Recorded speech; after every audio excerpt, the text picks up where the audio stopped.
So at the start of the series, I made a video basically just breaking down what was at the time game 1, and I made the assumption that based off of that game, the OKC Thunder would go on to win this series in 5 or 6 games, depending on if they won game 2 or not. And here we are after game 4, a game in which they shouldn't have won, going back to OKC tied 2-2. So while on one hand, we do have an incredible series going on amongst others throughout this playoffs, on the other hand, my takes are still alive. But in all seriousness, this has been just a crazy back and forth series that has been pretty heavily dependent on how are the superstars playing. And in game 4, that was more apparent than ever. Now, throughout the series, it had been kind of leaning towards how are the role players playing. PJ Washington in this series has been going absolutely nuclear because, I mean, he's basically just being left open as the Thunder seem to be pretty set on just stopping the Luka Doncic and or Kyrie Irving drives. And so they've been collapsing the defense a lot and just leaving PJ Washington open. If he makes the shot, he makes it, but at the end of the day,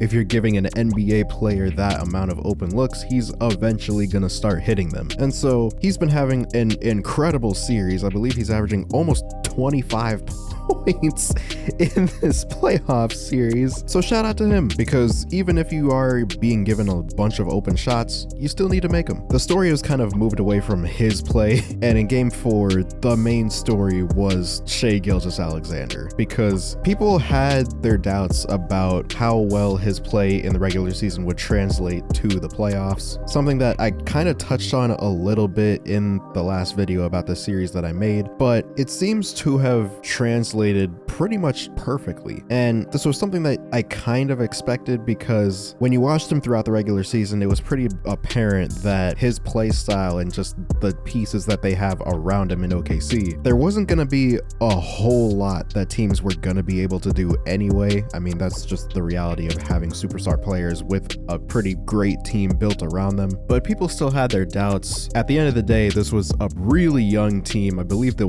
youngest 1 seed in NBA history, led by a bunch of dudes that have never been to the playoffs before. And so they had a lot of doubt coming into these playoffs, especially Shai. But after game 4, I'm pretty sure that all of those are gone. This dude, for the entire series, he's basically just been operating in single coverage, as nobody really wants to leave the shooters that OKC has on the floor at almost all times when Josh Giddey isn't out there. And you can really see the difference of when he's on the floor versus off. They started Josh Giddey again, which is something that I have been pretty confused about since game 1. In order to maximize the offensive capabilities of this team, you're gonna need to bench him just for having the spacing, because Dallas is just content to leave him open to defend whatever Shai is doing or J-Dub is doing. And so when you give these guys more space to operate, it just makes it a lot easier. So we did see OKC adjust. They went away from Josh Giddey almost entirely in the second half. They played a lot of Cason Wallace, Isaiah Joe, Aaron Wiggins got a lot of run. Kenrich Williams even got some minutes in this game, which he hasn't really been playing that much this series. And so with all of those floor spacers out there, Shai Gilgeous-Alexander, especially in the second half, was just free to cook basically in single coverage the entire time. And from what he's proven throughout the entire season, he's one of the best one-on-one players in the NBA. Second half, 22 points, 5 rebounds, 5 assists, 2 steals, 2 blocks, shooting 9 for 18 from the field. And by the way, a lot of those points coming in the fourth quarter when the Thunder needed them the most. Dallas just had momentum the entire night. They had basically a double-digit lead throughout the entire game, but even though they had that lead, something about this fourth quarter just felt weird. And so I was watching the game with Gifted and KB on playback, and there was a point in the fourth quarter where KB actually said, I feel like OKC's gonna win this game. I think they're gonna have my prediction is they're gonna have like a 2-minute stretch where their offense is actually cooking. They're getting the stops. They just can't get anything going offensively.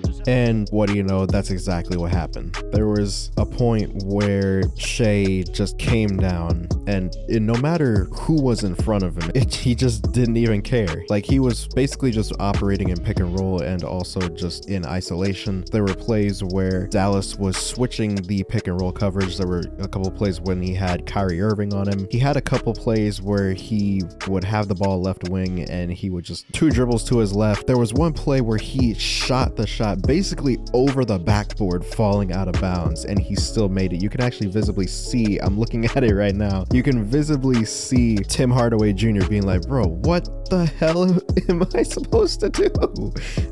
And to his defense, there's nothing else that he could have done in that situation. They cut off the drive. He forced him into the toughest shot that he could have on that specific play, and it just didn't even matter. And Shai had one of those quintessential superstar type playoff games where just nobody else on the team can hit a shot except for Chet Holmgren, and he literally just needs to say, all right, this is my team, this is my time, I gotta go. Jalen Williams has not had a great offensive series so far. He had another stinker today, 5 for 19 from the field, although he had 4 steals and 9 rebounds, which were key, and we'll probably get to those in a second. Lou Dort was also getting a lot of open looks this game. He just wasn't able to hit a bunch of them, although to his credit, he did hit some key shots in the fourth quarter, especially one with about 3 minutes left. OKC was up 1. He hits a huge 3 to put them up 4. Cason Wallace played some huge minutes, especially defensively, also hitting 2 threes in the second half to kind of help OKC back into the game. But that was really it. Josh Giddey was 2 for 8. Aaron Wiggins 2 for 7. Again, pretty good defensively. Isaiah Joe, same thing. Even though he played a lot of minutes in the second half, he still couldn't hit a shot. The Thunder without Shai in this game shot 21 for 65 from the field. That is 32%. And to be fair, the Thunder as a team shot 38%, but that was still good enough to win this game. And that brings me to the Dallas Mavericks, because it seems like even though Luka is clearly hobbled, there are plays where he is grabbing at that leg where he just does not look as aggressive as we're used to seeing him. There have been points throughout the series where it does look like he is starting to get back to the Luka that we know, especially in the playoffs, but it does seem like he's relying on jump shots a lot more, and also he just hasn't really been consistent at all throughout this entire playoffs, really. Game 2, he had probably his best game of the playoffs so far, where he had 29 points, 10 rebounds, 7 assists, 3 steals, shot 11 for 21. Definitely one of his best shooting games in these playoffs. But then you look at every game around that, and it's just 9 for 26, 6 for 19, 7 for 17, and then in game 4, 6 for 20, which is basically 6 for 19 because that's excluding the heave at the end that didn't matter anyway. But his injuries, of course, do not make him just completely immune to criticism. He has made some pretty careless plays, pretty careless passes. There's this habit, and again, KB pointed this out after the game. He's had this habit of picking up his dribble really early after coming off of a pick and roll, or, you know, driving or trying to get downhill or something like that. And there's no pass available, and so he ends up just throwing it away. So he's had some plays like that. Again, this series he hasn't looked that great offensively, and there can be a handful of reasons for that. But Kyrie Irving has also not really been that aggressive, although it is important to note that OKC's game plan seems to be taking Kyrie out of the offense whenever possible. And so while yes, you can say he only took 11 shots, there weren't really that many opportunities for him to get shots up outside of the fourth quarter, because the Thunder are basically just trapping him on most of the pick and rolls that he's running. But with that game plan, this has probably been the best playmaking series that I've ever seen from Kyrie. He had 7 assists in the first half and only took 4 shots. So that kind of shows you where OKC's priority is with this team. And so it should be really interesting to see how Dallas is going to adjust to this moving forward. I say that they should try to get Kyrie more involved, especially when Luka is having a night like that, because if Luka is not able to hit a shot and then you have Kyrie basically just being iced out of the offense in terms of scoring, I mean, you're basically just relying on PJ Washington